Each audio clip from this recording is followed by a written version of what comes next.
Everybody want a nigga dead. Soon as I am born, I'm in debt. That's why I keep running from the feds. So if you shoot me, make sure that I'm dead. I'm talking about sampling records. What's up, YouTube?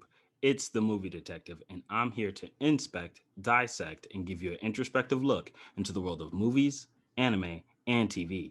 Today, we're going to discuss how DC can surpass Marvel as our go-to producer of superhero movies, coming off the momentum of Justice League and taking into consideration the events of Wandavision.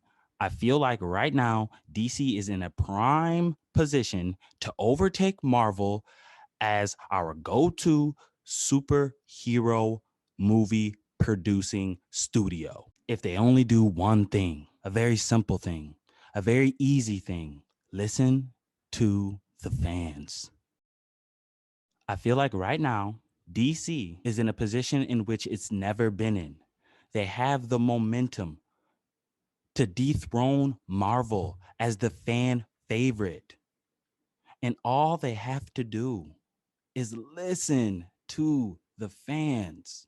Restore the Snyderverse. But before we get to all that good stuff, let's talk about how we got here. Let's go to WandaVision and just ask yourself a simple question. Are you excited for what's about to happen? I was until I watched WandaVision.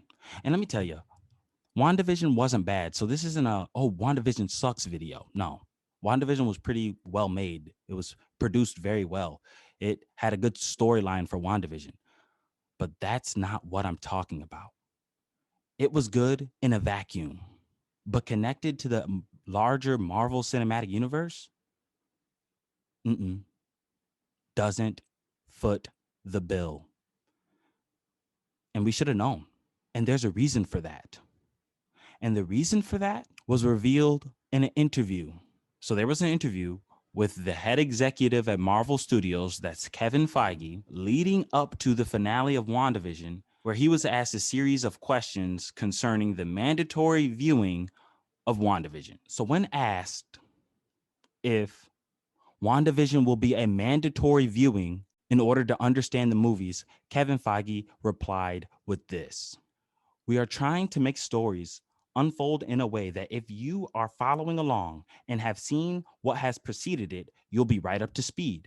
But more importantly, if you haven't, you'll still be up to speed." Hey, yo, what the fuck? You'll be right up to speed. But more importantly, if you haven't, you'll still be up to speed. Nani? 何?お前はもう死んでいる。 But wait, there's more. Kevin went on to explain, and I'll try to have the article up so you can read along as I paraphrase his comments. Kevin also explained how Sam Raimi, he's going to be the director of the upcoming Doctor Strange Multiverse of Madness film. Kevin explained to the director that he is instructed, that's a very strong word, people, instructed, to tailor the upcoming film, that's the upcoming Doctor Strange 2, for casual fans. He was instructed, Kevin Feige, the head executive at Marvel Studios, instructed the director of Doctor Strange 2 to tailor the film, to tailor it for casual fans.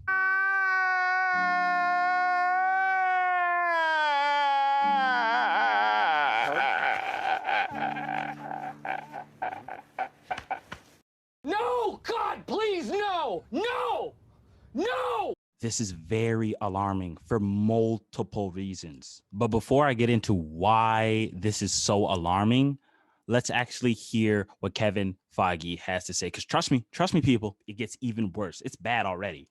He already said, hey, if the story's unfolded in a way that you've seen it, you'll be up to speed. If you haven't seen it, shit, you'll still be up to speed. That doesn't even fucking make sense. But then he says he's tailoring movies, upcoming movies, for casual fans, casuals. I don't even know if there's any more casual MCU fans, period. But let's continue. Let's hear what else he has to say. He says, There were lots of conversations with Sam Raimi, that's the director, and the entire Doctor Strange team that this movie, Doctor Strange 2, needs to work for the people who watched WandaVision, but more importantly, for the people who didn't.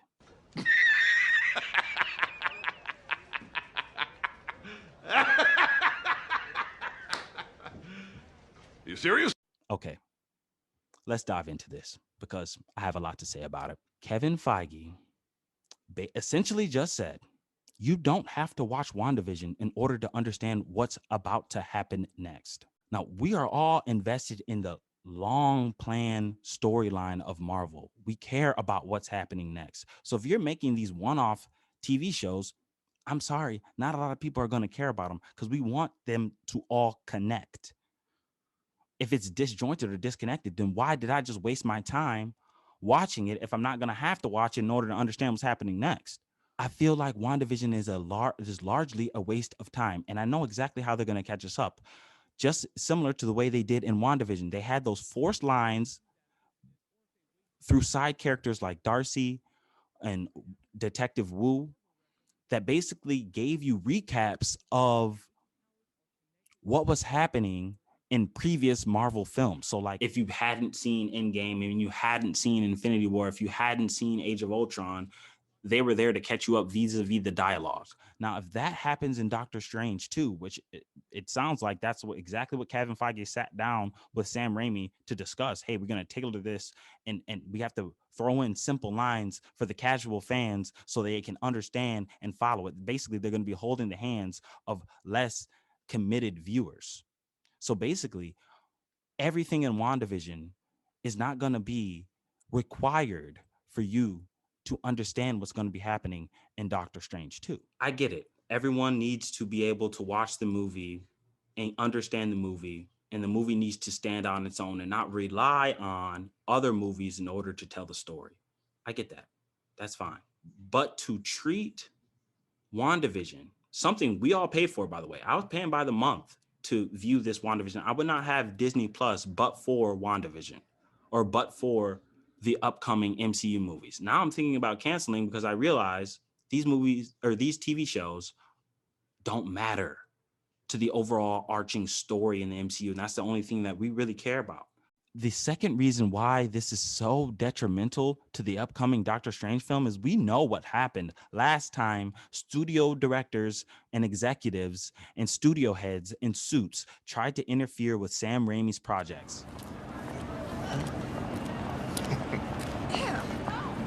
How you doing?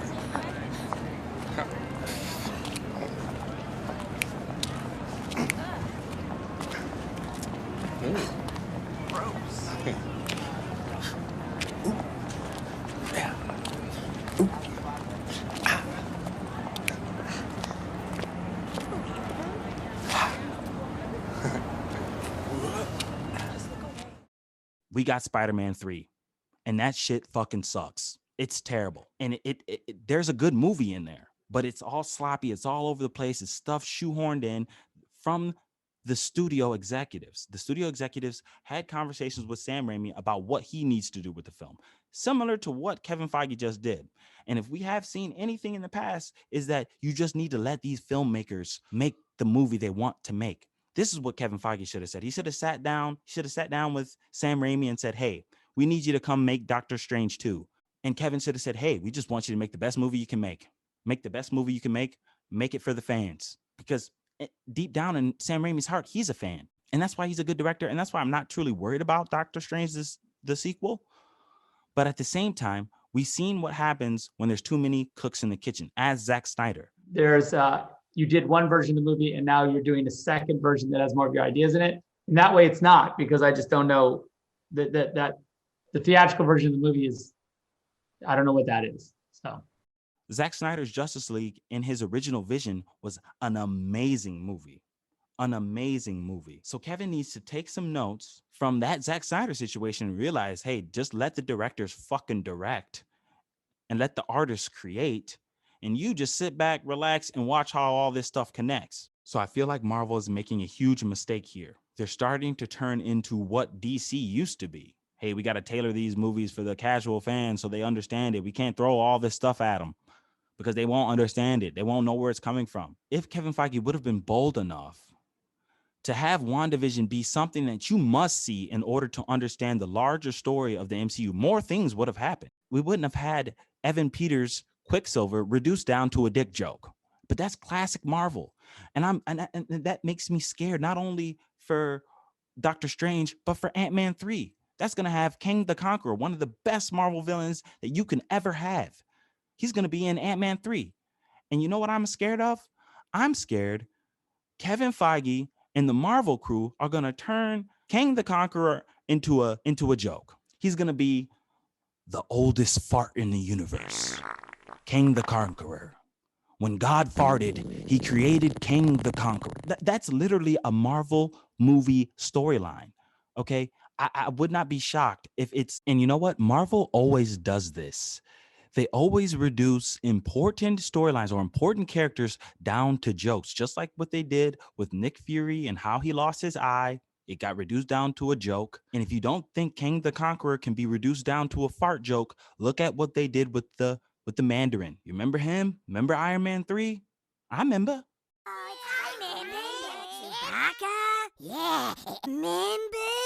Yeah, I remember. That shit got reduced down to a joke. Now, people, this is Iron Man's greatest villain, and he got reduced down to a decrepit old drunk for jokey the laughy laughies. Thank you, fucking Shane Black. See ya. I don't ever want to see you on a Marvel movie again. Unless that wasn't you, and it was the Marvel crew, because Kevin Feige sends his hounds. He sent his hounds to Sam Raimi, and they said, hey, Sam, you got to play within the fucking play box. And I'm just sick of it. I'm sick of Marvel. They don't take any chances. I'm ready for something new. And it's seriously crippling them. And right now, DC is in a perfect opportunity to swipe in and take the crown from Marvel. We are already on board. If Zack Snyder's Justice League would have been released back 2017, the DC universe would have already overtaken Marvel as number one. But right now, DC has the opportunity. While Marvel is limping a little bit, they're basking in their glory of the Infinity War. Still, DC, if they were to continue the Snyderverse, or have Zack Snyder direct Wonder Woman 3, or have Zack Snyder just direct another DC movie, period. Us fans, we want to see the story that he was trying to tell, because it was a good one. You ask most DC fans or just casual fans, quote unquote, they enjoyed Justice League. Justice League was pretty good. That new cut of Justice League, that 4-hour cut of Justice League is pretty damn good. So I feel like right now, because Marvel is showing all these non-mandatory shows, Falcon and the Winter Soldier, that's not mandatory. You're not going to have to watch that in order to understand what's going to happen next. Kevin Feige just said it himself. He tailors films for the casual fans. So you can watch it standalone. So if you know what happened before, you get a little bit extra about it. But if you don't know, you're still fine. And I think that's a huge mistake. Marvel movies have almost turned episodic, but now the episodes don't even matter. Now it's like you can skip an episode and you'll still be fine. Okay, if I can skip an episode, I'm gonna skip them then. It's just idiotic. And to think that they're making you pay a Disney subscription for content that isn't going to matter, that isn't going to connect to the larger cinematic universe. I think that's theft, because we all got Disney Plus relying on the fact that this new content will be a mandatory viewing. We wouldn't understand the MCU if we don't watch this, but that's just incorrect. And we heard it from the man himself. So that's all I really have here today. Do you think DC's right now is in a prime opportunity to overtake Marvel? And what do you think is going to happen in terms of DC versus Marvel coming in the future? I think DC right now, if they listen to the fans, if they restore the Snyderverse and they create Zack Snyder's storyline moving forward, I think they're in a prime position to overtake the throne. I think they're in a prime position. And this is coming from I'm an X-Men fan. I was named after Professor Xavier, for Christ's sake. So that's all I really have here for you today. I hope you enjoyed the content. I hope you enjoyed the video. Make sure you leave a like. Subscribe to my channel if you're new. Be on the lookout for upcoming quality content coming soon to a laptop near you. I've been the Movie Detective, and we're here to inspect, dissect, and give you an introspective look into the world of movies, anime, and TV. Hopped in the booth, nigga, tell me what the word is. I won't sign a deal, they can't tell me what my worth is. My team deep, think my corpse is back. They say that real rap is dead, I think rap is back. Think that they lied to you, I got my finger on a pulse. Single for a little, oh that's little more than lost. Usain Bolt these jokes like relays. And in slow motion, catch the laugh on a replay. Just to tell you how I really feel, tell you how I feel inside. Do this for the feeling when you really die. I told my niggas take the cap off that. Pack it backwards, I might just have to backpack rap. Used to be scared just to play my music compared to the ones that do it. Wanted to be the best and see the future that I influence. And now I'm looking up and now they're giving up. And now niggas are starving and now that ain't enough. I mean, how many y'all niggas